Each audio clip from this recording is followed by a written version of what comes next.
ఇక్కడ క్రిస్మస్ పండుగను జరిపిస్తున్నటువంటి గౌరవనీయులైనటువంటి కేసీఆర్ గారికి, గౌరవనీయులు కేటీఆర్ గారికి, గౌరవనీయులు హరీష్ రావు గారికి, కవితమ్మ గారికి, బీఆర్ఎస్ పక్షాన ఈ కార్యక్రమాన్ని ఏర్పాటు చేసినటువంటి రాజీవ్ సాగర్ గారికి, రావుల చంద్రశేఖర్ రెడ్డి గారికి, ఈ కార్యక్రమంలో పాల్పంచుకుంటున్నటువంటి హైదరాబాద్, సికింద్రాబాద్ మహానగరాల క్రిస్టియన్ పెద్దలందరికీ కార్యక్రమంలో భాగస్వాములు అవుతున్నటువంటి ప్రతి ఒక్కరికి హృదయపూర్వకంగా క్రిస్మస్ పండగ శుభాకాంక్షలు తెలియజేస్తూ, ప్రపంచ మానవాళిని ప్రభావితం చేసినటువంటి మహానుభావుడు యేసుక్రీస్తు.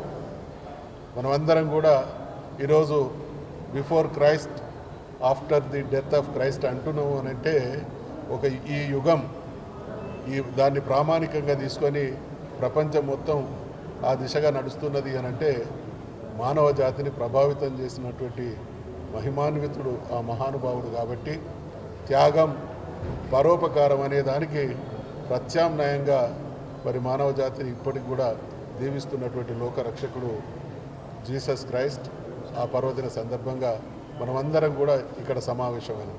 ఈ సందర్భంగా కేసీఆర్ గారు తెలంగాణ రాష్ట్ర సాధన కోసం చరిత్రాత్మకమైనటువంటి పోరాటం చేసి తెలంగాణ రాష్ట్రాన్ని సాధించిన తర్వాత తెలంగాణ సమాజంలో ఉన్నటువంటి అన్ని వర్గాల ప్రజల్ని, హిందువులు కావచ్చు, ముస్లింలు కావచ్చు, క్రిస్టియన్లు కావచ్చు, సిక్కులు కావచ్చు, సర్వ మత సామరస్యం, సౌభ్రాతృత్వంతో రాష్ట్రాన్ని పరిపాలించినటువంటి మహానుభావుడు కేసీఆర్ గారి పాలనా సమయంలో క్రిస్టియన్ సమాజానికి, ఆ సమాజం ఎదుర్కొంటున్నటువంటి సమస్యల పరిష్కారంతో పాటు ఆ సమాజం మీద గౌరవంతో క్రిస్మస్ను అఫీషియల్ స్టేట్ ఫెస్టివల్గా డిక్లేర్ చేసినటువంటి మహానుభావుడు కేసీఆర్ గారు అనేటువంటి విషయాన్ని గుర్తు చేస్తా ఉన్నా.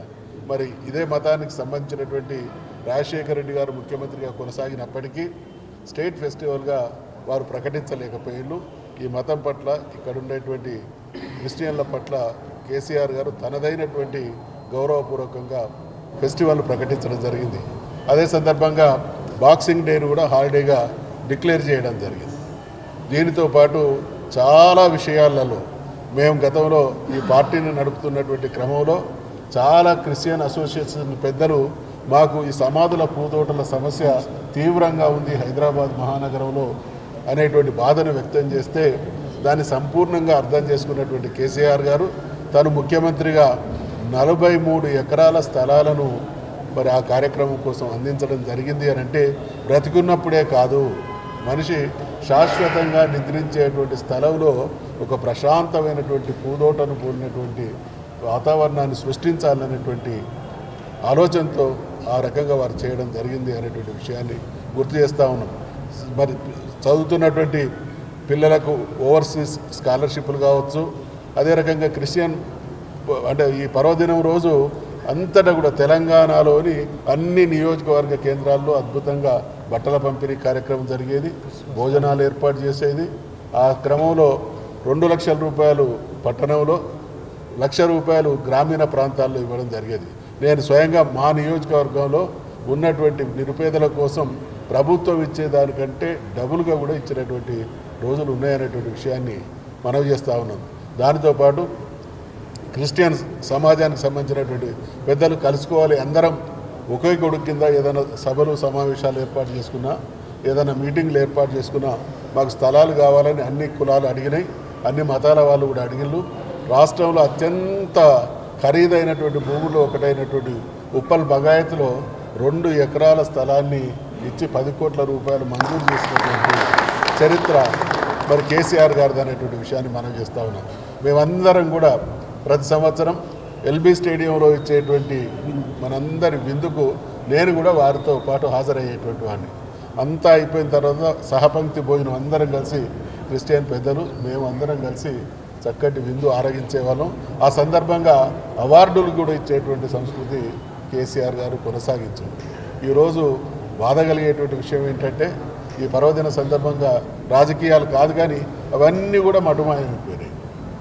ఎవరైనా పరిపాలన ఏ పాలకుడు అధికారంలోకి వచ్చినా గత ప్రభుత్వం ఇచ్చినటువంటి మంచిని స్వీకరించి దానికన్నా కొంత మెరుగైనటువంటి సేవలు మెరుగైనటువంటి సదుపాయాలు అందించడం బాధ్యత. కానీ దానికి భిన్నంగా ఈ ప్రభుత్వం పనిచేస్తూ ఉన్నది. మేము ఈ ప్రభుత్వానికి గతంలో చేసినటువంటి కేసీఆర్ గారు చేసినటువంటి మంచి పనులను గుర్తు చేస్తూ ఉన్నాం. వారిలో సంస్కారం పెరగాలి, ఈ స్కీములన్నీ కూడా పునరుద్ధరించబడాలి, క్రిస్టియన్ సమాజాన్ని కూడా గొప్పగా ప్రభుత్వం ఆదుకోవాలనేటువంటి విషయాన్ని మనవి చేస్తూ ఈ పర్వదిన సందర్భంగా మరొక్కసారి తెలంగాణలో ఉన్నటువంటి క్రైస్తవ సమాజంలో ఉన్నటువంటి చిన్నలకు, పెద్దలకు, అక్కలకు, చెల్లెలకు అందరికీ కూడా శుభాకాంక్షలు, పండుగ శుభాకాంక్షలు తెలియజేస్తూ సెలవు తీసుకుంటారు. ఈ సమయంలో